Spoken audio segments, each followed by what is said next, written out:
श्री किरण रिजिजू जी।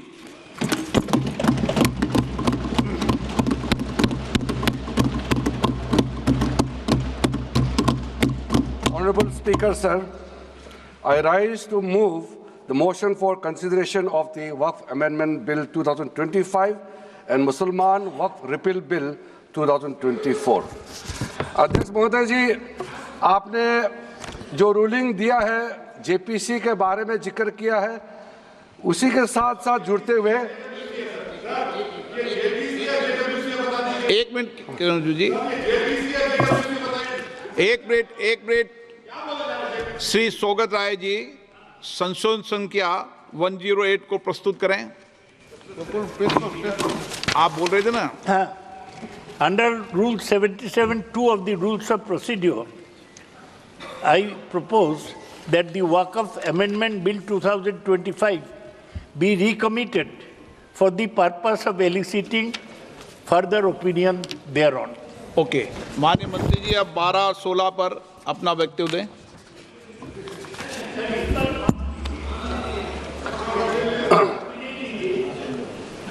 आपका जो जब मैं ओपनिंग करूंगा उसका भी जवाब आएगा और बाकी अमेंडमेंट तो आखिरी में आता ही है।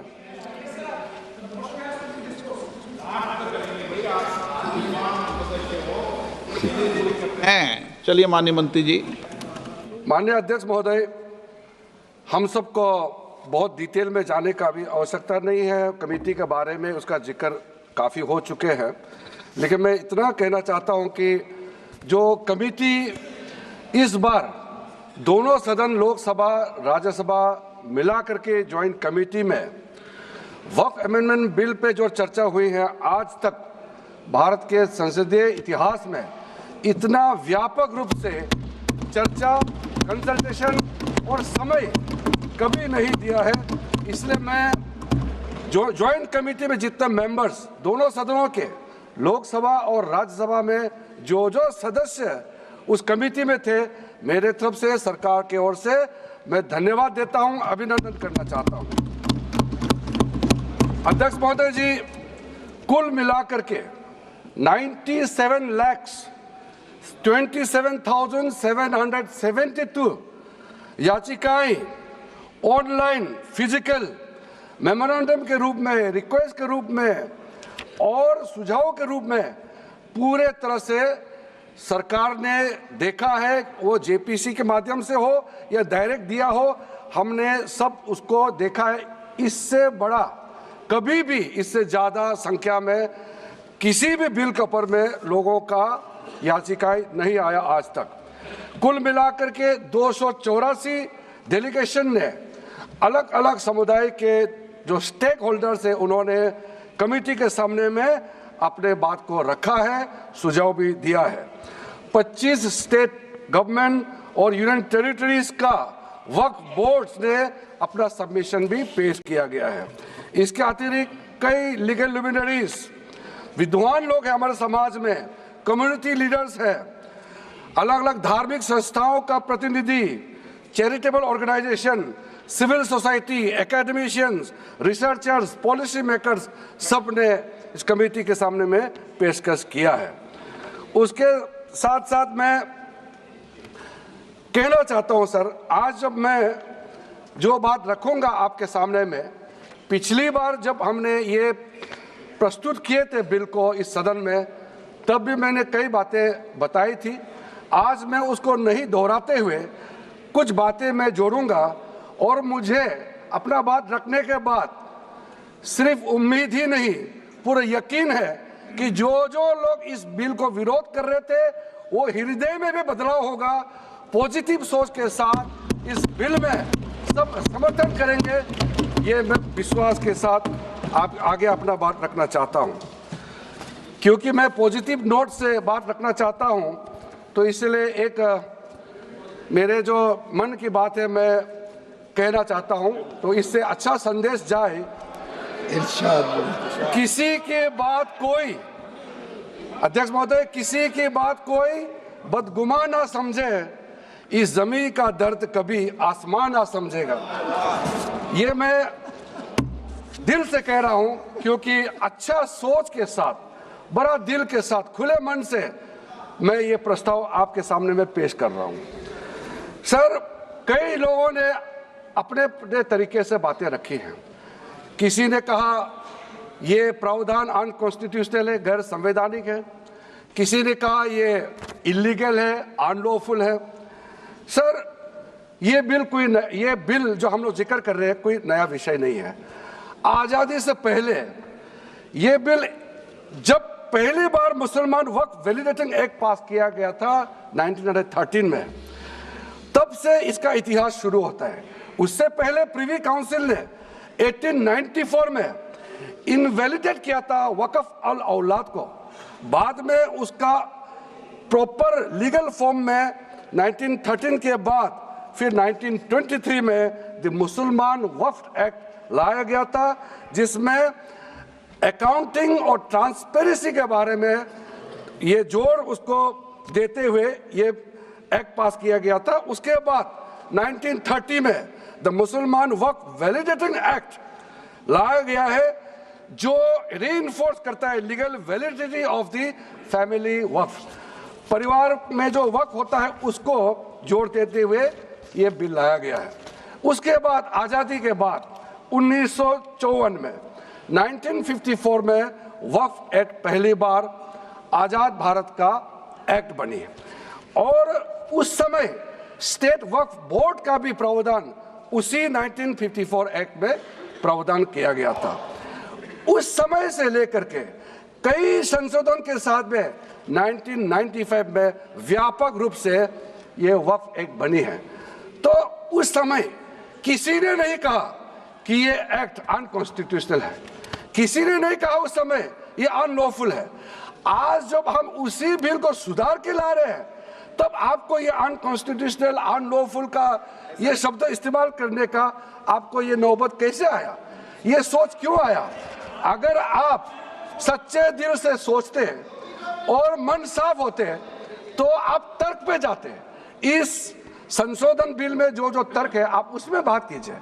आप उसको छोड़ के जो कोई लेना देना नहीं है बिल में, उसका बात आप लेकर के लोगों को गुमराह करने का, बरगलाने का काम जो किया है, उसको मैं शुरू में साफ करना चाहता हूं। अध्यक्ष महोदय जी, 1995 में ट्राइब्यूनल का पहला व्यवस्था किया गया है ताकि वक्फ बोर्ड का कोई भी निर्णय किसी को अगर पसंद नहीं है या उसको चैलेंज करना चाहता है तो वक्फ ट्राइब्यूनल वहां आप जा सकते हैं। उसका प्रावधान पहले बार हुए हैं और उस समय यह भी फैसला हुआ कि 5 लाख से ज्यादा आमदनी किसी वक्फ प्रॉपर्टी में है, उसके लिए सरकार एग्जीक्यूटिव ऑफिसर्स अपॉइंट किया जाएगा। ये भी 1995 में शुरुआत की है। अध्यक्ष महोदय जी, ये आज एक ट्रिगर पॉइंट क्यों हुआ है? ये अमेंडमेंट बिल लाने का आवश्यकता सबसे ज्यादा शुरुआत कहां से हुई? मैं संक्षेप में बताना चाहता हूं। 2013 में 2014 में हम सब चुनाव में गए और चुनाव में जाने से पहले 2013 में कुछ कदम ऐसे उठाए गए हैं जो आप सुन करके, आप सदस्य के रूप में भी और इस देश का नागरिक होने के कारण आपके दिमाग में यह बात जरूर सवाल उठेगा कि ऐसा कदम क्यों उठाया गया है। सर, 2013 में पहला यह बदलाव हुआ कि इस देश में कोई भी आदमी, कोई भी इंसान, चाहे वो हिंदू हो, मुसलमान हो, सिख हो, ईसाई हो, पारसी हो, बौद्ध हो, जैन हो, वक्फ क्रिएट कर सकता है। सबको मालूम है वक्फ एक मुसलमान का अल्लाह के प्रति अपना एक उसका एक पायस चैरिटेबल रिलीजियस पर्पस के लिए वक्फ क्रिएट किया जाता है, लेकिन उसमें डाइल्यूशन करके 2013 में कोई भी वक्फ क्रिएट कर सकता है। ये प्रावधान सबसे पहले उस समय की यूपीए सरकार ने किया है। दूसरा, आपने सारा वक्फ को स्पेसिफिक कर दिया कि शिया बोर्ड में शिया ही रहेंगे, सुन्नी बोर्ड में सिर्फ सुन्नी ही रहेंगे और कोई भी बोर्ड हो सिर्फ उनके लोग ही रहेंगे, बाकी कोई उसमें आ नहीं सकता है। ऐसा आपने प्रावधान किया। तीसरा, 2008, सर आप शांति से सुनने के बाद आप जो भी पूछेंगे हमारा रिप्लाई तो आएंगे ही सर। डिबेट का आखिरी में है, मेरा फिर से रिप्लाई होगा। तो अभी मैं जब शुरुआत में कुछ दृष्टिकोण रख रहा हूं, इसमें कोई हस्तक्षेप ना करे, ध्यान से सुनिए ताकि हमारा डिबेट का स्तर भी ऊंचा रहे और तर्क भी सामने में आ जाए। सर एक प्रावधान आया सेक्शन 108, उस सेक्शन 108 में ये लिखा गया है कि वक्फ बोर्ड का जो प्रावधान है इस देश में कोई भी मौजूदा कानून के ऊपर में रहेगा, ओवरराइडिंग इफेक्ट रहेगा, ऐसा आपने कानून बनाया है। इस देश में ऐसा कानून कैसे मंजूर कर सकते हैं अध्यक्ष महोदय जी? हर कानून अपना अपना हिसाब से चलता है, लेकिन एक कानून दूसरे कानून के ऊपर में ओवरराइडिंग इफेक्ट होगा, ये कोई भी मान्यता नहीं दे सकता है।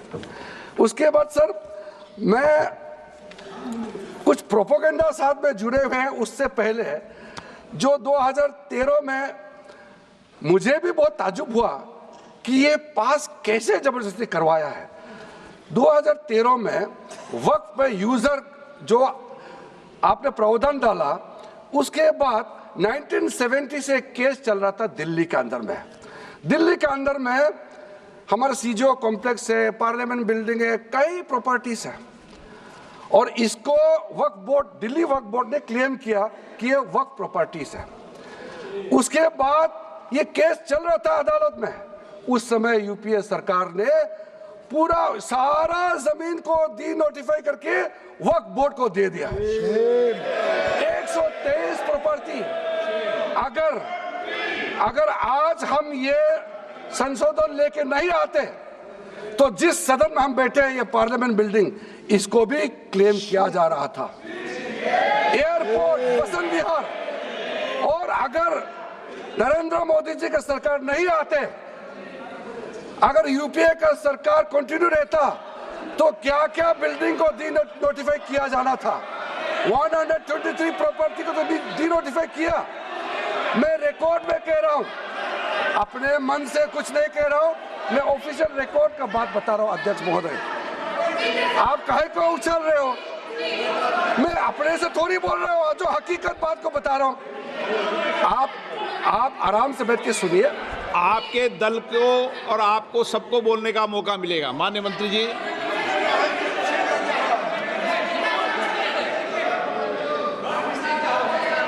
सर मैं फिर से कह रहा हूं, मैं एक शब्द अपने ओर से नहीं कह रहा हूं, जो घटना है, जो हकीकत है, यही कह रहा हूं।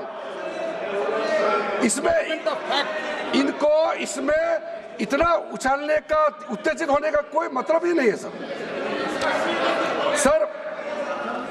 अध्यक्ष महोदय,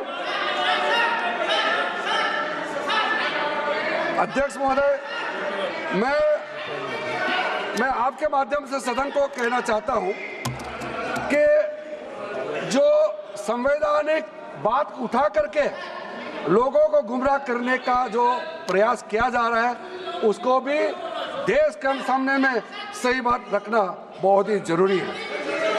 एक बात बार बार इन लोगों ने कहा गया है कि ये जो वक्फ अमेंडमेंट बिल है, ये आर्टिकल 25, आर्टिकल 26, आर्टिकल 30 का उल्लंघन करता है करके इन्होंने इल्जाम लगाया। पढ़ चुका हूं, आप पढ़ लो। कभी भी डिबेट के बीच में पॉइंट ऑफ ऑर्डर नहीं होता है, व्यवस्था दे दी है, पठवाना कभी। माननीय मंत्री जी बोलिए। अध्यक्ष महोदय, दूसरा विषय इन्होंने समानता का बात उठाया, आर्टिकल 14 का इक्वालिटी को लेकर के उन्होंने सवाल उठाया, उसका भी मैं जवाब देना चाहता हूं। अध्यक्ष महोदय, ये कोई तरीका नहीं है। माननीय अध्यक्ष की व्यवस्था अंतिम व्यवस्था होती है। बोलिए मंत्री जी, आप बोलते जाओ।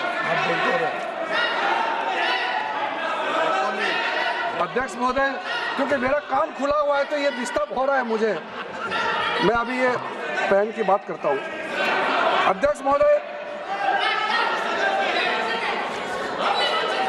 महोदय, ये वक्फ बोर्ड का जो काम है, ये बेसिकली वक्फ प्रॉपर्टी को जो संभालने वाले मुतावली और जो वक्फ प्रॉपर्टी को व्यवस्था करते हैं, उसको संचालित करने के लिए ये गवर्नेंस का, सुपरविजन का एक प्रावधान है। किसी भी तरीके से वक्फ बोर्ड वक्फ प्रॉपर्टी को मैनेज नहीं करता है। वक्फ बोर्ड वक्फ प्रॉपर्टी मैनेजमेंट में हस्तक्षेप नहीं करता है। आप साफ साफ सुन लीजिए। अगर इसके पास तर्क नहीं है तो इस तरह यहाँ डिस्टर्ब करके बहस का स्तर को गिराने से कोई फायदा नहीं है सर, ये कोई तरीका नहीं है सर। बोलते जाओ सर, वक्फ बोर्ड का क्रिएट करना एक जो वाकिफ होता है, जो अपना विलिंगली वक्फ क्रिएट करता मैंने है। व्यवस्था दे दी है, आप जब समय हो तो बोले नो, प्लीज बैठिए, ये तरीका ठीक नहीं है आपका, बैठिए आप। नो। अध्यक्ष महोदय, सबको बोलने का मौका मिलने वाले हैं, तो कम से कम बात को शांति से सुनने के बाद आप अपना बात रखिए। ये कोई तरीका नहीं होता है सर।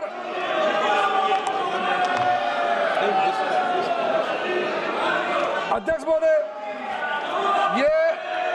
ये जो उन्होंने गुमराह करने का कोशिश किया गया है, ये मैं कुछ केसेस आपको बताना चाहता हूं सर। आप देखिए आर्टिकल 25(1) क्या कहता है, संविधान का अनुच्छेद आर्टिकल 25(1) कहता है subject to public order, morality and health and to the other provisions of this part, all the persons are equally entitled to freedom of conscience and the right freely to profess, practice and propagate religion। Sir, government किसी भी धार्मिक व्यवस्था को, किसी भी religious institution, कोई धार्मिक काम में हस्तक्षेप करने नहीं जा रहा है, ना ही वक्फ बोर्ड किसी धार्मिक स्थल का व्यवस्था में कोई भी तरीके से हाथ डालने का प्रावधान है, बिल्कुल नहीं है सर। आप अगर हम कोई नमाज, सर ये क्या झूठ बोल रहे हैं, ये कॉन्स्टिट्यूशन, हम कॉन्स्टिट्यूशन का प्रावधान पढ़ रहे हैं फिर भी झूठ बोल रहे हैं, ये कॉन्स्टिट्यूशन को नहीं मानते हैं सर। किसी मस्जिद का मैनेजमेंट को हम हस्तक्षेप करने का कोई इसमें प्रावधान नहीं लिया जा रहा है। एक मिनट माननीय सदस्य, आप भारत की संसद में बैठे हो, गरिमा मर्यादा बनाए रखो, बैठे बैठे टिप्पणी मत करो। हाँ, आपको जब मौका मिलेगा आप अपनी बात कहना, बैठे बैठे टिप्पणी नहीं कर सकते, ये संसद की मर्यादा नहीं है, ऐसे नहीं चलेगा सदन। सदन व्यवस्था नियम से चलेगा। किसी भी व्यक्ति को बैठे बैठे कोई भी सदस्य जो बोल रहा हो उसके बीच में टिप्पणी करने का अधिकार नहीं है। माननीय मंत्री जी। अध्यक्ष महोदय जी,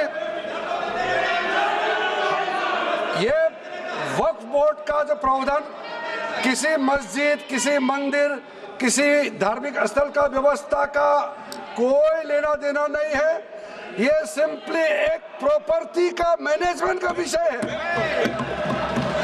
ये कोई मुसलमान अपना ज़कात देता है, फितरा देता है, उसको हम पूछने वाला कौन होते हैं? ये आपका धार्मिक भावना से जुड़े हुए चीज है, उसमें सरकार का कोई लेना देना नहीं है। लेकिन ये वक्फ प्रॉपर्टी का मामला है, लेकिन वक्फ प्रॉपर्टी का मैनेजमेंट करता है, मुतवालिज करता है। ये आपको इतना बेसिक ये फर्क जो है अगर समझ में नहीं आते या जानबूझ करके आप नहीं समझना चाहते हैं तो मेरा पास इसका कोई इलाज नहीं है। अध्यक्ष महोदय जी, ये आपके माध्यम से मैं फिर से कहना चाहता हूं कि ये सर क्या ये ऐसा बहस नहीं होता है जी।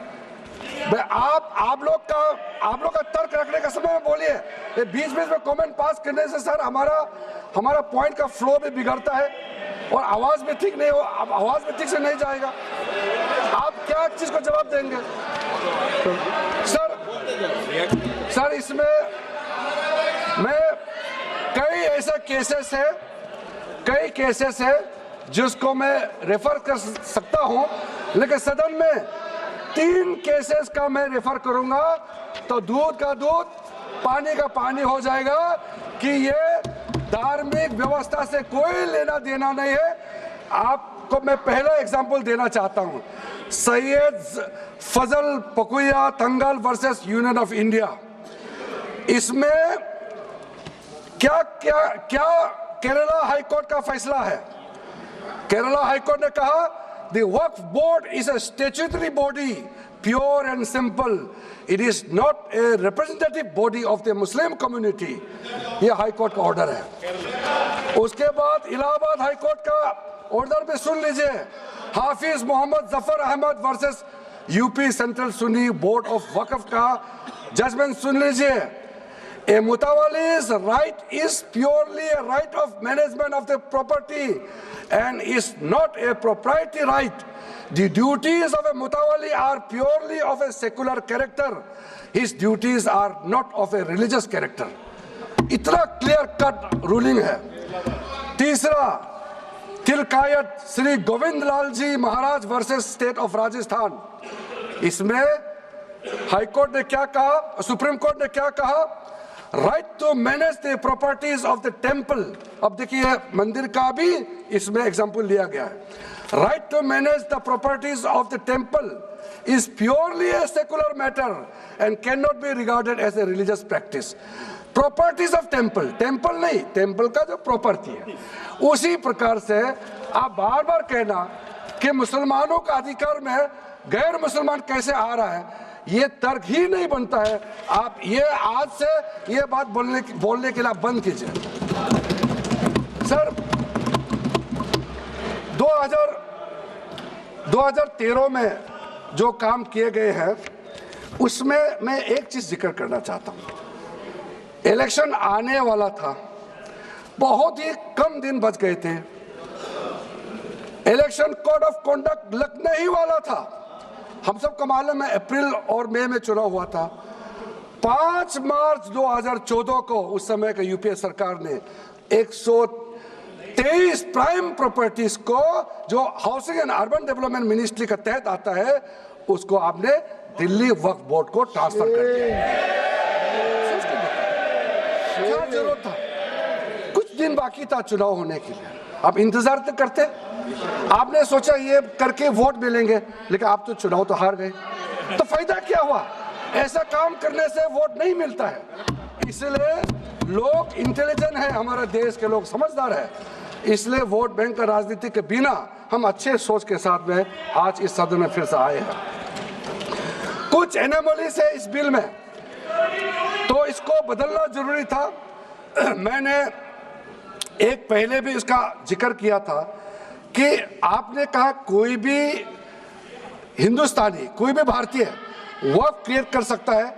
वो 95 में ऐसा नहीं था, आपने 13 में बदलाव किया, उसको हमने फिर से 1995 का प्रावधान को फिर से रिवाइव करते हुए ये हमने जोड़ा है कि वक्फ वही क्रिएट कर सकता है जो मिनिमम 5 साल इस्लाम को प्रैक्टिस करता है। बहुत साफ साफ शब्दों में प्रावधान रखा है। अध्यक्ष महोदय, सबको बोलने का मौका मिलने वाले हैं, तो कम से कम बात को शांति से सुनने के बाद आप अपना बात रखिए।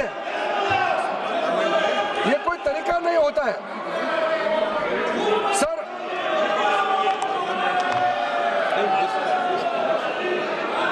अध्यक्ष महोदय, ये जो उन्होंने गुमराह करने का कोशिश किया गया है, ये मैं कुछ केसेस आपको बताना चाहता हूं।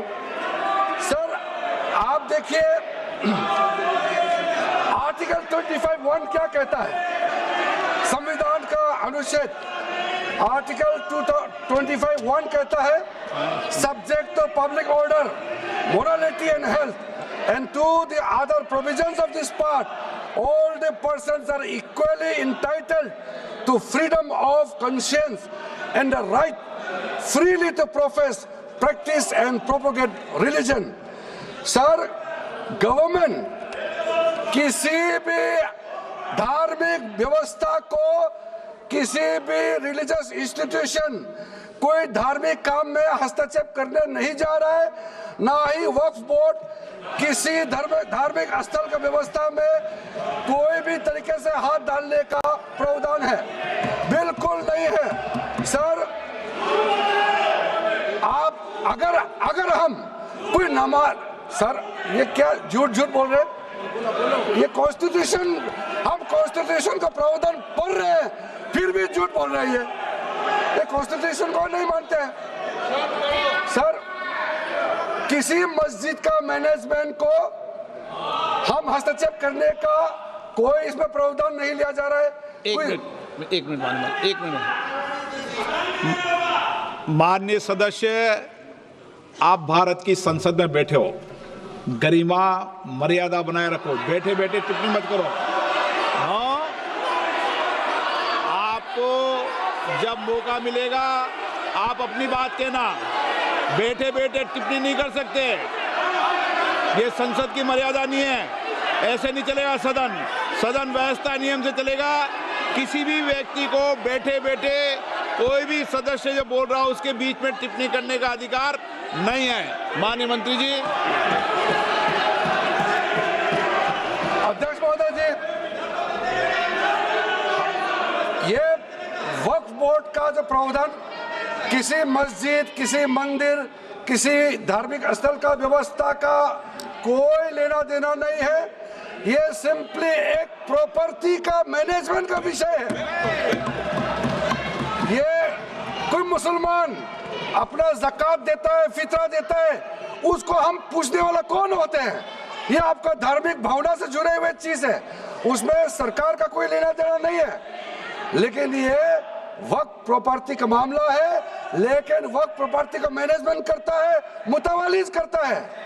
ये आपको इतना बेसिक ये फर्क जो है अगर समझ में नहीं आते या जानबूझ करके आप नहीं समझना चाहते हैं तो मेरा पास इसका कोई इलाज नहीं है। अध्यक्ष महोदय जी, ये आपके माध्यम से मैं फिर से कहना चाहता हूं कि ये सर क्या ये ऐसा बहस नहीं होता है जी। आप लोग का तर्क रखने का समय में बोलिए, ये बीच में कमेंट पास करने से सर हमारा पॉइंट का फ्लो भी बिगड़ता है और आवाज भी ठीक नहीं हो, आवाज भी ठीक से नहीं जाएगा। आप क्या चीज को जवाब देंगे? सर इसमें मैं कई ऐसे केसेस है जिसको मैं रेफर कर सकता हूं, लेकिन सदन में 3 केसेस का मैं रेफर करूंगा तो दूध का दूध पानी का पानी हो जाएगा कि ये धार्मिक व्यवस्था से कोई लेना देना नहीं है। आपको मैं पहला एग्जांपल देना चाहता हूं, सैयद फजल पकुया तंगल वर्सेस यूनियन ऑफ इंडिया। इसमें क्या केरला हाईकोर्ट का फैसला है। केरला हाईकोर्ट ने कहा The Waqf Board is a statutory body, pure and simple. It is not a representative body of the Muslim community. ये हाई कोर्ट का ऑर्डर है।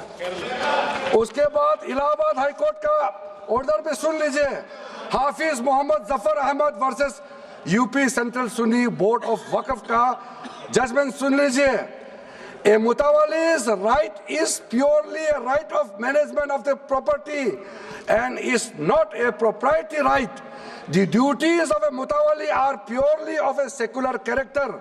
His duties are not of a religious character. इतना clear cut ruling है।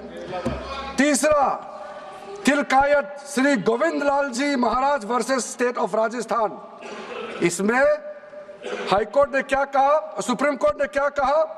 Right to manage the properties of the temple. अब देखिए मंदिर का भी इसमें एग्जांपल लिया गया है। Right to manage the properties of the temple is purely a secular matter and can not be regarded as a religious practice. Properties of temple नहीं, टेम्पल का जो प्रॉपर्टी है। उसी प्रकार से आप बार बार कहना कि मुसलमानों का अधिकार में गैर मुसलमान कैसे आ रहा है, ये तर्क ही नहीं बनता है। आप ये आज से ये बात बोलने के लिए बंद कीजिए। सर, जो वक्फ बोर्ड बने हैं हम उसको बहुत ही सेकुलर, इंक्लूसिव बनाना चाहते हैं। आपका पुराना प्रावधान को हटा करके अब हमने कहा है कि वक्फ बोर्ड में शिया भी रहेंगे, सुन्नी भी रहेंगे, बोहरास भी रहेंगे, आगा खानिस भी रहेंगे, मुसलमानों में जो बैकवर्ड है, पिछड़े लोग हैं वो भी रहेंगे, और साथ साथ में महिला भी रहेंगे और एक्सपर्ट नॉन मुस्लिम भी रहने का प्रावधान रखा गया है। सब स्वागत करना चाहिए, इसको किसी को आपत्ति होने का कोई जरूरत नहीं है।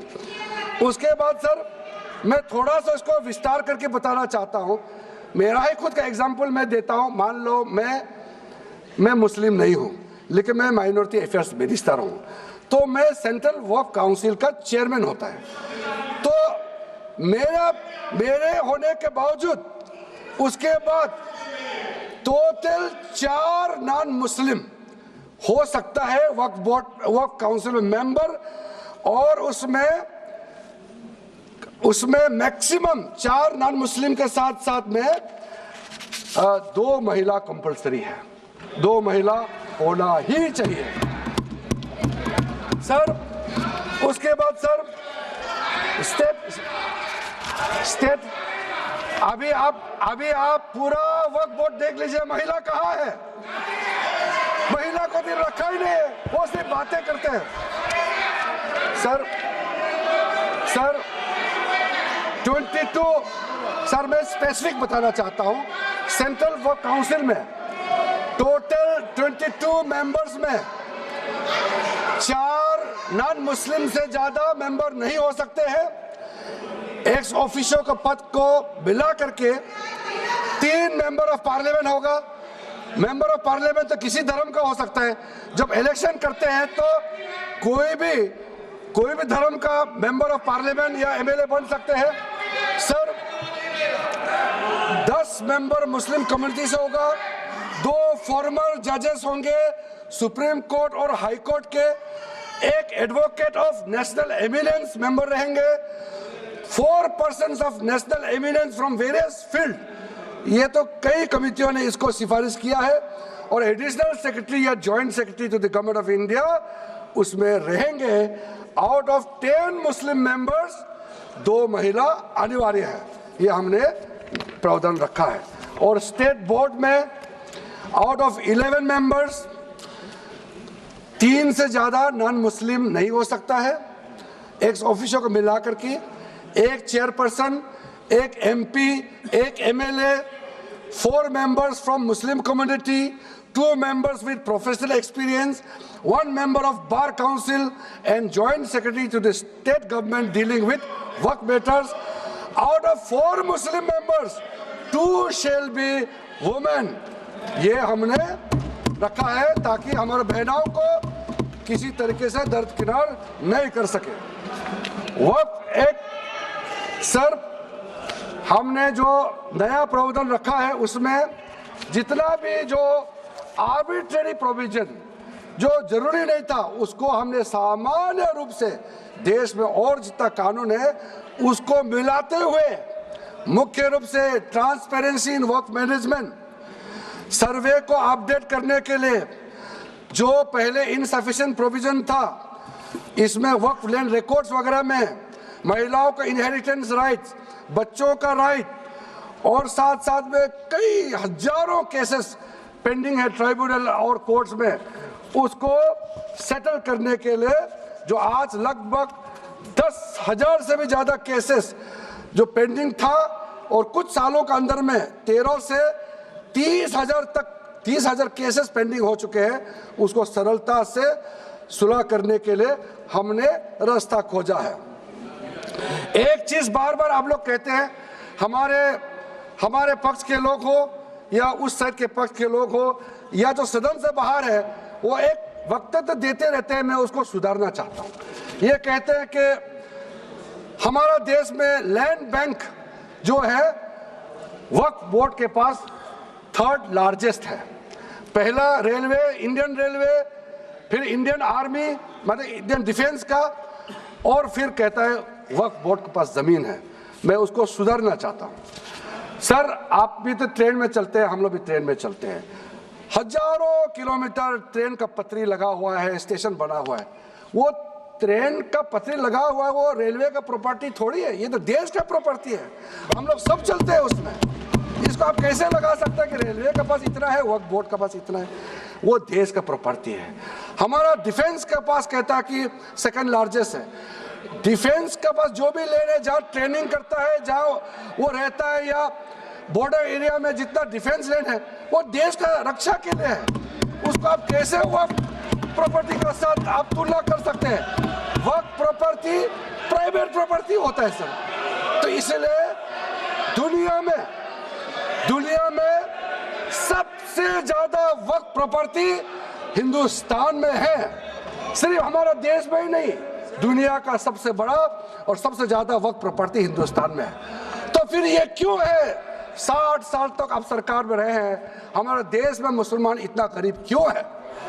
जब दुनिया का सबसे ज्यादा वक्फ प्रॉपर्टी हमारा देश में है, तो हमारा गरीब मुसलमानों का पढ़ाई के लिए, मेडिकल ट्रीटमेंट के लिए, स्किलिंग के लिए, इनकम जनरेशन के लिए क्यों काम नहीं हुआ आज तक? बताइए। ये दुनिया का सबसे बड़ा वक्फ प्रॉपर्टी अगर हिंदुस्तान में है, तो उस प्रॉपर्टी से गरीबों का उत्थान के लिए, लोगों का भला के लिए अगर ये सरकार नरेंद्र मोदी जी के नेतृत्व में गरीब मुसलमानों के लिए काम कर रहा है, तो इसमें आपत्ति क्यों होना चाहिए? आप लोग बताइए। इसलिए सर, इसको धर्म जाति से बाहर उतर करके सबको सीधा सीधा अपना दिल से पूछ करके आप सोच के देखिए कि आप जो लोग आज इस बिल को विरोध कर रहा है, आज 1 साल 2 साल नहीं, सदियों तक हमारा देश उसको याद रखेगा कौन इस बिल को समर्थन कर रहा है, कौन इस बिल को विरोध कर रहा है। आज चंद वोट के लिए, सत्ता के लिए हमारे मुसलमानों को आपने 70 साल से ज्यादा वोट बैंक बना करके गुमराह किया है। कितना और गुमराह करना चाहते हैं? अब हमारा देश में वोट बैंक का राजनीति नहीं चलेगा। इसलिए मैं कहना चाहता हूं, जब हमारा देश में इतना वक्त प्रॉपर्टी है, तो इसको हम बेकार में पड़ा रहने नहीं दिया जा सकता है। गरीब मुसलमानों के लिए, आम मुसलमानों के लिए इस्तेमाल करना ही पड़ेगा। उसके लिए आज का ये वक्फ संशोधन बिल जरूरत है। अध्यक्ष महोदय जी, हमारे अपने वामसी पोर्टल में, हमारे मंत्रालय के वामसी पोर्टल में हमने रिकॉर्ड देखा है। सचर कमेटी जो आपने बनाया है 2006 में, उन्होंने भी ये बारे में काफी डिटेल में जिक्र किया हुआ है। सर 2006 में 4.9 लाख वक्फ प्रॉपर्टी था, और उसका इनकम कितना था मैं बता दूं आंकड़ा सर, आप कहेंगे 4.9 लाख वक्फ प्रॉपर्टी में टोटल इनकम था 163 करोड़। कौन खाते थे? 163 करोड़। और आपने 2013 में बदलाव करने के बाद आज इनकम कितना बढ़ा है वो भी मैं बता देता हूं। जरूर। हो गया 166 करोड़। 3 करोड़ बढ़ा है। कैसे मंजूर कर सकता है हम लोग इस महान सदन में बैठ करके? अगर इतना 10 सालों के बाद भी दुनिया का सबसे ज्यादा प्रॉपर्टी का टोटल इनकम जनरेशन 3 करोड़ बढ़ता है, तो ये हम कभी मंजूर नहीं कर सकता अध्यक्ष महोदय। इसलिए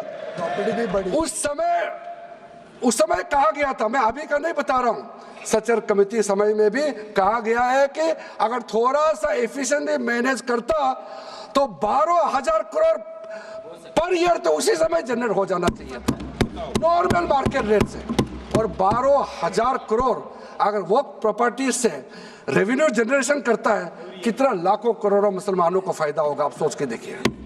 इसलिए सर आप लोग भी, मैं अनुरोध करता हूं कि आप लोग भी वक्त के बारे में जानना था, हमारा वामसी पोर्टल को क्लिक करके आप लोग देखिए। सर आज वो 4.9 लाख से बढ़ करके टोटल वक्फ प्रॉपर्टी बन गया है 8.72 लाख। हमारा देश में वक्फ प्रॉपर्टी बन गया है। और आप कल्पना कीजिए 8.72 लाख प्रॉपर्टी वक्फ का है, उसको अगर हम सही तरीके से मैनेजमेंट करता तो हमारा मुसलमानों का ही नहीं है, देश का तकदीर बदल जाएगा। इतना प्रॉपर्टी हमारे पास, अब समझिए चीज को। सर, मैंने अभी कई राज्यों का दौरा किया। अध्यक्ष महोदय, मैंने कई राज्यों का दौरा किया। मैं एक एग्जाम्पल आपको जरूर देना चाहूँगा। मैं बहुत इम्प्रेस हो गया जब मैं पिछली बार जम्मू कश्मीर गई। जम्मू कश्मीर में हमारा नई वहाँ वक्फ बोर्ड का चेयरपर्सन बनी और मैंने पूछा कि आप जब वक्फ बोर्ड का चेयरमैन बनी तो उसमें क्या हालत थी और आज क्या हालत है। उन्होंने बोला कि सर, जब उन्होंने पदभार संभाली तो उसमें कोई इनकम का, कोई व्यवस्था का, रिकॉर्ड का ठीक ठाक कुछ भी नहीं था और उन्होंने आने के बाद 40 करोड़ रेवेन्यू इनकम उन्होंने जनरेट करना शुरू किया, मुझे बताया। और उसके वजह से वहाँ काफ़ी अच्छा काम कर रहा। मैं हजरत बल श्राइन भी गए और वहाँ भी मरम्मत चल रहे हैं। इतना पुराना श्राइन है, दुनिया के लोग आते हैं, बहुत खूबसूरत से उसका सारा आसपास का ब्यूटिफिकेशन का काम भी चल रहा है। अगर अच्छा काम करेगा, रेवेन्यू बढ़ेगा तो सबका फायदा होगा सर। इसलिए सर, आप लोग आज बिल को समर्थन करने के बाद मेरे ऑफिस में आइए। 1 साल के अंदर में इसका ट्रांसफॉर्मेशनल इम्पैक्ट क्या होता है मैं ही आप लोगों को बता दूंगा। सर, वक्फ अमेंडमेंट जो बिल लाए हैं उसमें जेपीसी का कई रिकमेंडेशन है जिसको हमने समर्थन किया है और एक्सेप्ट किया हमने यहाँ इस बिल में लाया। इसलिए बोलना कि जेपीसी का आपका कमेटी के बात को माना ही नहीं है, आपका कमेटी के बात नहीं सुना गया है, वो गलत बात है सर। अध्यक्ष महोदय जी, पार्लियामेंट्री कमेटी जब बनता है तो उसका एक अपना सैंक्टिटी होता है और उस कमेटी में खुले बहस हुए हैं। उसमें मैं अंदर जाना नहीं चाहता हूँ क्या हुआ है, लेकिन उनके बीच में कई ऐसे मुद्दे हैं जो हम लोग सरकार समझते हैं कि बहुत अच्छा सुझाव आया है, हमने उसको माना है। और कुछ छोटा अमेंडमेंट है जो बहुत ज़रूरी चीज़ है, वो अमेंडमेंट भी हम लेकर के आए हैं। इसके बाद जो पूरा ये सारा व्यवस्था देखने के बाद सबके मन में उम्मीद जागेगा। उम्मीद इसलिए जागेगा कि एक नए सवेरा आने वाला है, इसलिए नए एक्ट का नाम भी उम्मीद हो गया है। तो उम्मीद क्यों हुआ है सर, मैं आपको बताना चाहता हूँ। ये जो unified Waqf management, empowerment, efficiency and development, full form उम्मीद है, इसका रखने का पीछे कारण है सर। ये उम्मीद क्यों है? अब ये यूनिफाइड वक्फ मैनेजमेंट पूरा रजिस्ट्रेशन से लेकर के म्यूटेशन, इंक्रोचमेंट का विषय, सर्वे, कलेक्टर का रोल, सारा विषय को मिला करके मैनेजमेंट का पूरा सिस्टम को ही बदलने के लिए हमने काम शुरू किया है। उसके बाद एम्पावरमेंट, कैसा एम्पावरमेंट होने वाला है? मैंने पहले भी जिक्र किया, मुसलमानों में भी जो शियास हैं, सुन्नीस हैं, बोरास, आकाकानीस, पसमानदा मुस्लिम्स हैं जिसको बैकवर्ड माना जाता है, और विशेष करके महिलाएं और बच्चों के लिए जो हमने प्रावधान रखा है, तो ये मुसलमान का कम्युनिटी के अंदर में इतना जोरदार स्वागत हो रहा है। अध्यक्ष महोदय, यहाँ में कुछ मेंबर विरोध जरूर कर रहे हैं, लेकिन मैं कुछ मेंबर को मेरे घर में मैं न्योता देना चाहता हूँ, और जो मुस्लिम डेलीगेशन मेरे घर में आ रहे हैं, स्वागत कर रहे हैं इस बिल को, उसका भी नज़ारा आप लोग देख लीजिए। आपका सोच बदल जाएगा।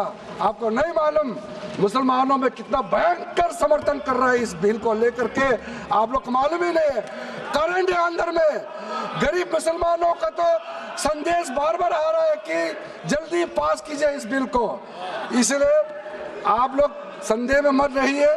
एफिशिएंसी को हमने बढ़ाने का काम किया है। टेक्नोलॉजी का उपयोग करते हुए सेंट्रलाइज्ड डेटाबेस होगा, डिजिटल पोर्टल होगा, कोई छुप के अंधेरे रातों में वर्क क्रिएट नहीं कर सकता है। इसका पूरा रजिस्ट्रेशन का प्रावधान है, ट्रैकिंग होगा, निगरानी रखा जाएगा, कंप्लायंस का प्रावधान है, और जो मैनुअल हाथों से जो गलत होगा उसका भी करेक्शन करने का प्रावधान है। ब्यूरोक्रेटिक डिले होता है उसका भी समाधान हमने पूरा बिल में तरीका बना के रखा हुआ है। और आखिर में इसका ऑडिट प्रॉपर होना चाहिए। तो औदित का भी प्रावधान हम लोग राज्य सरकार के ऊपर में छोड़ रहा है, क्योंकि आखिर तो सर ये सारा प्रॉपर्टी का अथॉरिटी राज्य सरकार का है। बोर्ड का अपॉइंटमेंट भी राज्य सरकार को करना है, केंद्र सरकार का कोई रोल नहीं है। लैंड स्टेट सब्जेक्ट है, सारा राज्य सरकार को ही करना है। इसलिए राज्य सरकारों को हम फुल अथॉरिटी देने के साथ साथ हमारा जो मंत्रालय है वो ऑनलाइन हमेशा जुड़ा रहेंगे कि जो वक्त प्रॉपर्टी क्रिएट किया गया है उसका स्टेटस है वामसी पोर्टल से मिला करके हम लगातार टच में रहेंगे। इसलिए कोई इसमें ये नहीं सोचना है कि सेंट्रल गवर्नमेंट कोई एक्स्ट्रा पावर हड़पने जा रहा है, क्या बिल्कुल सोचने का नहीं है। ये टोटली स्टेट गवर्नमेंट का अधीन है और राज्य सरकारें ही इसका निगरानी में आगे काम करना है।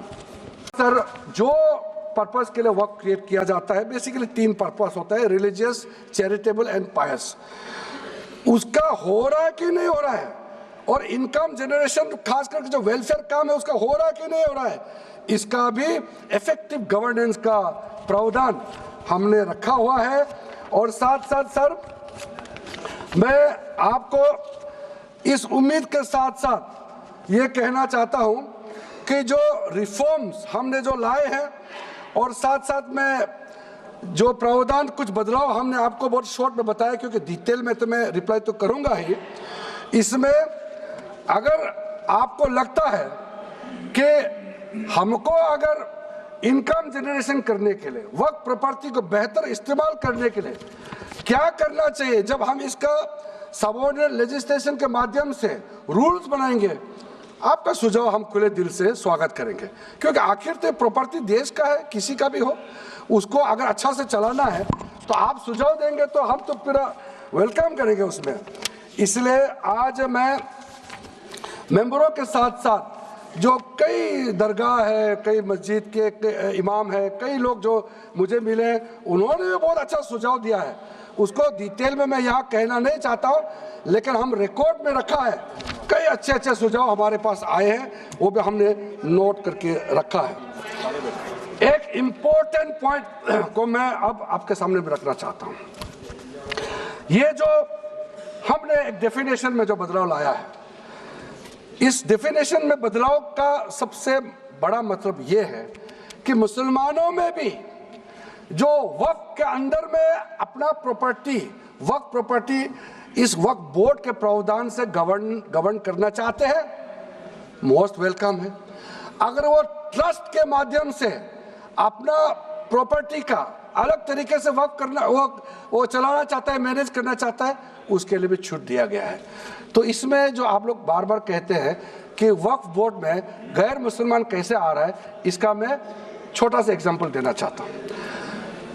अभी हम लोग किसी धर्म, किसी जाति का हिसाब से तो हम एमपी नहीं बने हैं, हम तो ऐसे सिटीजन होकर के एमपी बने हैं। तो अगर मेरा कॉन्स्टिट्यूंसी वाला हमको कहेंगे कि किरण रिजिजू मेरा यहाँ नहीं आ सकता है, हमारा धर्म और तुम्हारा धर्म अलग है, तो कैसे होगा? मैं तो एज एमपी, मेरे पास अथॉरिटी है, मैं जा सकता हूँ। उसी प्रकार से आपका ट्रस्ट है, ट्रस्ट को चलाता है चैरिटी कमिश्नर।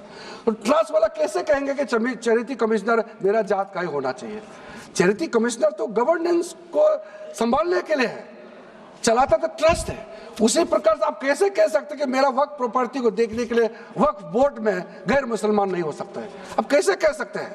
ये तर्क को आप थोड़ा गहराई से सोचिए, क्योंकि ये बार बार कहा गया है, मैं नाम नहीं लूंगा, वो बाद में तो बोलेंगे हमारे कुछ लोग हैं कि मुस्लिम का अफेयर्स में नॉन मुस्लिम क्यों आ रहा है। अरे ये धार्मिक व्यवस्था से कोई लेना देना नहीं है, मैं बार बार कह रहा हूँ। इसलिए ये प्रॉपर्टी है, वक्त प्रॉपर्टी है, आप लोग इसको समझिएगा। उसके बाद सर ये जो हमने जो 2013 के बाद कुछ बदलाव जो किए हैं, वक्त पे यूजर में कुछ लोग ने शंकाएं व्यक्त किया है, कह रहा कि वक्त पे यूजर हटाने के बाद अब सरकार जो है मस्जिदें छीन लेंगे, दरगाह छीन लेंगे, मुसलमानों का प्रॉपर्टी छीन लेंगे, ऐसे बोलते हुए मैंने सुना है। इस तरह का कई जगह में बोला है। मैं इसमें साफ साफ कहना चाहता हूं, हम लोग सब हर किसी ना किसी राज्य से आते हैं। We all belong to each and every part of our country. We are together. We may belong to different states and union territories. We are all Indian. ये authority राज्य सरकार को हमने कैसे दिया? जो प्रॉपर्टी वक्त में यूजर को हम लोगों ने हटाने के बाद ये प्रावधान सुरक्षित किया है, ऑथोराइज किया स्टेट गवर्नमेंट को कि जो प्रॉपर्टी रजिस्टर्ड हो चुके हैं, जब आप नमाज पढ़ते हैं, रजिस्टर्ड है, डॉक्यूमेंट है, उस पे कोई हस्तक्षेप नहीं होगा। ये कानून प्रोस्पेक्टिव है, रेट्रोस्पेक्टिव नहीं है। ये आप लोग बहुत क्लियर से सुन लीजिए, ये किसी का जमीन छीनने का कानून नहीं है। ये किसी का राइट, किसी का हनन करके उसका प्रॉपर्टी को हड़पने का नहीं है। राज्य सरकारों को अधिकार दिया गया है कि जो ऑलरेडी रजिस्टर्ड है उसका तो कोई डिस्प्यूट नहीं है, लेकिन जो डिस्प्यूटेड है, जो कोर्ट में पेंडिंग है, उसको हम यहाँ कानून बना के कैसे हटा सकते हैं? कोर्ट का पावर को तो हम ले नहीं सकते सर। इसलिए यहाँ बार बार ये लोग माइक बजा बजा करके झूठ 100 बार भी बोलो, कुछ होने वाला नहीं है। सिटीजनशिप अमेंडमेंट बिल जब लाया गया था, वही लोग हैं जिन्होंने कहा था कि सिटीजनशिप अमेंडमेंट बिल पास होकर एक्ट बन जाएगा तो मुसलमानों का हक छिन जाएगा, उनका नागरिकता खत्म हो जाएगा। आज सीए लागू हो गया, बताइए किसी मुसलमान का अधिकार छीना है? किसी मुसलमान का नागरिकता छीना है? बताइए, क्या आप माफी मांगेंगे? आपने देश भर में घूम घूम कर झूठे बातें फैलाया, आज आप साबित हो गया कि आपने झूठ बोला था, लेकिन आज आप माफी मांगने का भी हिम्मत नहीं रखते हैं। जिगर थाम के आप लोग सुनिए, ये आप आज दोबारा आप मिसलीड करेंगे, गलत बातें करेंगे तो फिर मुंह खाना पड़ेगा आपको। फिर कोई और बिल लेके आएंगे, फिर मैं आपका पर्दाफाश करेंगे फिर से। इसीलिए सर हम लोग तर्क पे जाइए, पॉइंट पे जाइए। इसलिए दूसरा, महिलाओं के लिए अध्यक्ष महोदय जी, क्योंकि फैमिली में पुरुष महिला सब होते हैं, तो इसमें हमने एक सिंपल प्रावधान रखा है कि एक कोई भी मुसलमान जब वर्क क्रिएट करता है, सबसे पहले उस परिवार में जो महिला का अधिकार है उसको सुनिश्चित करके ही आप वर्क क्रिएट कर सकते हैं। नहीं तो पहले ऐसा होता था, वर्क क्रिएट कर दिया, आपका बच्चों का अधिकार खत्म हो गया, महिला का अधिकार खत्म हो गया। आप वर्क उसी प्रॉपर्टी को क्रिएट कर सकते हैं जो आपका हकदार है, जो आपका 100% हिस्सा है, उसी को ही आप वर्क क्रिएट कर सकता है। बच्चों का और महिला का अधिकार नहीं छीन सकता है। ये बहुत बड़ा रिफॉर्म है। मुसलमानों में अगर वो चाहते हैं कि महिला आगे ना बढ़े तो ये लोग तो इसको विरोध करेंगे, लेकिन जो थोड़ा प्रोग्रेसिव सोचने वाले, जो थोड़ा बारीकी से अगर सोचेंगे तो कितना गलत बात है कि समाज में महिलाओं को दबाने का काम करते हैं और यहाँ जोर जोर से बोलते हैं। अध्यक्ष महोदय जी, सारा मैनेजमेंट जो सरकार का जमीन या प्राइवेट का जो जमीन है, इसका कलेक्टर को इन्होंने कमेटी के माध्यम से सुझाव किया है कि हर चीज कलेक्टर को क्यों ऑथोराइज किया गया है। तो कमेटी के बात को माना है कि कलेक्टर से ऊपर कोई भी अधिकारी, कलेक्टर से ऊपर जो अधिकारी है वो देखेंगे सरकारी जमीन और कोई डिस्प्यूट है वक्फ बोर्ड के साथ या किसी मुतावली के साथ डिस्प्यूट है, उसका जांच कलेक्टर के ऊपर अधिकारी करेंगे। ये कमेटी ने सुझाव दिया था और उसी को मान करके आज इस सदन में पेश किया जा रहा है। एक महत्वपूर्ण सुझाव हम लेके आ रहे हैं, अमेंडमेंट लेके आ रहे हैं, इसमें मैं मानता हूं कोई विरोध नहीं करेगा। ये इसमें शुरू में छूट गया था, मैं सर खुले दिल से आपको कहना चाहता हूं, लेकिन बहुत सोच समझ के साथ ये प्रावधान अमेंडमेंट हम लेके आ रहे हैं कि जब आप वक्फ प्रॉपर्टी क्रिएट करेंगे तो ऐसा नहीं होना चाहिए कि आप ट्राइबल एरिया में जाकर के आदिवासी का जमीन को आप वक्फ क्रिएट कर दें, ये नहीं होना चाहिए। इसलिए हमारा देश के आदिवासियों का संरक्षण को ध्यान में रखते हुए शेड्यूल 5 और शेड्यूल 6 में आप वक्फ प्रॉपर्टी क्रिएट नहीं कर सकते हैं। ये एक महत्वपूर्ण अमेंडमेंट लेकर आया है। डिटेल में अब आगे अध्यक्ष महोदय आपको मैं बताऊंगा। वक्फ ट्राइब्यूनल के बारे में सर मैं संक्षेप में, अभी फ्लोर खुलने वाले हैं, मैं आपके हाथ फ्लोर छोड़ने वाले हैं, तो मेरा जो वाइंड अप को आप ध्यान से सुन लीजिए। जो ट्राइब्यूनल है, ट्राइब्यूनल में 2 मेंबर का हमने प्रस्ताव रखा था, तो कमेटी ने कहा कि 2 मेंबर ठीक नहीं है, इसमें 3 मेंबर होना चाहिए। ये प्रस्ताव भी मंजूर किया गया है। तो वक्फ ट्राइब्यूनल में 3 मेंबर होगा फिक्स टेन्योर का साथ, और उसमें आज टोटल लिटिगेंट्स 14,417 केसेस है। आप सोच के देखिए, तो ट्राइब्यूनल में जल्दी जल्दी केस डिस्पोज हो। 3 मेंबर्स का ट्राइब्यूनल बनाया गया है। उसके बाद में उसका टेन्योर को फिक्स किया गया है। उसके बाद में जो एक बहुत स्ट्रिंजेंट प्रोविजन था, पहले ऑटोमेटिक अपील करने का राइट नहीं था, स्पेशल रिव्यू पिटीशन ही कर सकते थे ट्राइब्यूनल के ऑर्डर के बाद। तो आज हमने एक अच्छा सोच के साथ खुला मन से ये कहा है कि अब अगर आप वक्फ बोर्ड का निर्णय से खुश नहीं है, वक्फ ट्राइब्यूनल का निर्णय से खुश नहीं है, तो आप अदालत जा सकते हैं। ये रास्ता भी हमने खोल दिया है। उसके बाद सर कंट्रीब्यूशन, एनुअल कंट्रीब्यूशन, ये भी आपका ही सुझाव था कमेटी वालों का कि जो कंट्रीब्यूशन देते हैं वक्फ बोर्ड मुतावली जो देते हैं उसको घटाना चाहिए, तो उसको 7% से 5% घटा दिया है, ताकि ज़्यादा पैसा आप चैरिटेबल पर्पस के लिए खर्चा कर सके। तो अच्छा जो प्रॉपर्टी मैनेज करता है वो तो सरकार को शाबाशी देंगे। उसके बाद एक बहुत ही महत्वपूर्ण प्रावधान है जो हमको रखना पड़ा, आपने लॉ ऑफ लिमिटेशन को इस वक्फ बोर्ड का प्रावधान से हटा दिया था, इसको हमने लगाया है। तो अब तो मालूम है the limitation act of 1963 will now apply to the work property claims from the date of commencement of this act, aiming to reduce prolonged litigation। ये बहुत बड़ा मैं मानता हूँ एक कदम उठाया है। और जो सेक्शन 40 सबसे ड्रैकोनियन प्रोविजन इस एक्ट में था, तो सेक्शन 40 था। सेक्शन 40 के तहत वक्फ बोर्ड, आप लोग बार बार कहते हैं ना ये ऐसा नहीं है, ऐसा ही है। सेक्शन 40 में किसी भी जमीन को आप वक्फ प्रॉपर्टी डिक्लेयर कर देता था, वो प्रॉपर्टी को हमने हटा दिया है। वो कोई भी जमीन को वक्फ प्रॉपर्टी डिक्लेयर करके फिर किसी गरीब के लिए नहीं करना है। वो लोग, कुछ लोग, चंद लोग अपने के लिए, अपने फायदा के लिए इस्तेमाल करते हैं। ओवैसी मैं तो नाम नहीं लूंगा, लेकिन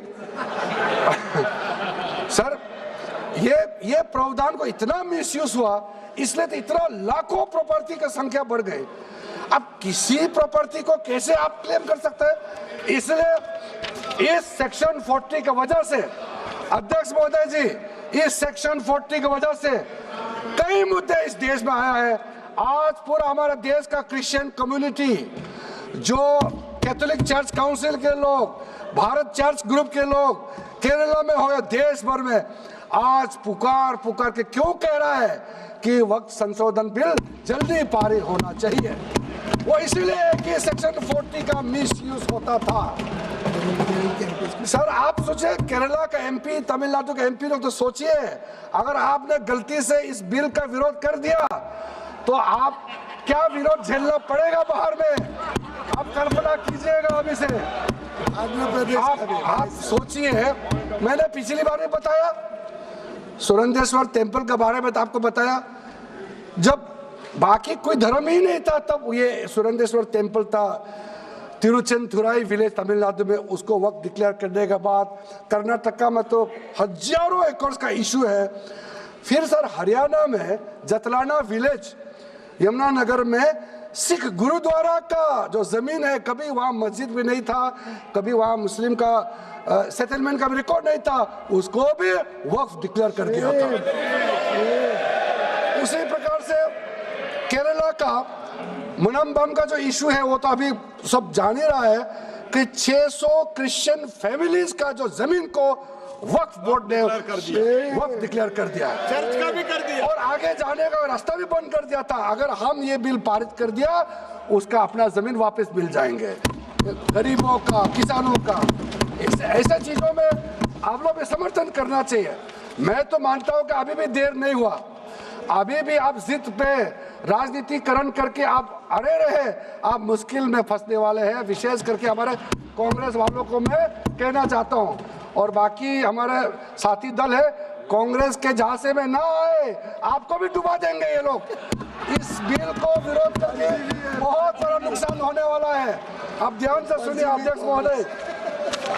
इसलिए अंत में सर, क्योंकि मैंने कहा है कि मैं आखिरी में जवाब दूंगा, तो हम लोग आगे भी इस पार्लियामेंट को भी वक्त डिक्लेयर ना कर दे, हम लोग आराम से भविष्य के लिए और अच्छा काम करें। मैंने पॉजिटिव बात में अपना बात को रखा है। अंत में मैं अपील करके अपना बात को समाप्त करना चाहता हूं। इसी लाइन के साथ मेरी हिम्मत को तो सराहो। देखिए मैं कितना हिम्मत के साथ बोल रहा हूं। मेरे हिम्मत को तो सराहो, मेरे हमराही बनो। मैंने एक शम्मा जलाई है हवाओं के खिलाफ। आप लोग जब इस बिल को समर्थन करेंगे, मैं हमारे वरिष्ठ नेता सब सदन में बैठे हम लोग सुन रहे हैं, मैं अपने आप को बहुत भाग्यवान मानता हूं, मैं भाग्यशाली हूं। प्रधानमंत्री नरेंद्र मोदी जी ने मेरे जैसे एक साधारण सदस्य को इतना पुण्य काम करने का मौका दिया है, इस बिल को यहाँ रखने का मौका दिया है। करोड़ों करोड़ों गरीब मुसलमान बहने दुआ देने वाला है। दुआ में अकेला क्यों लूं, ये दुआ आप भी लेना चाहिए। इस बिल को समर्थन कीजिए, ये मेरा अनुरोध है अध्यक्ष महोदय।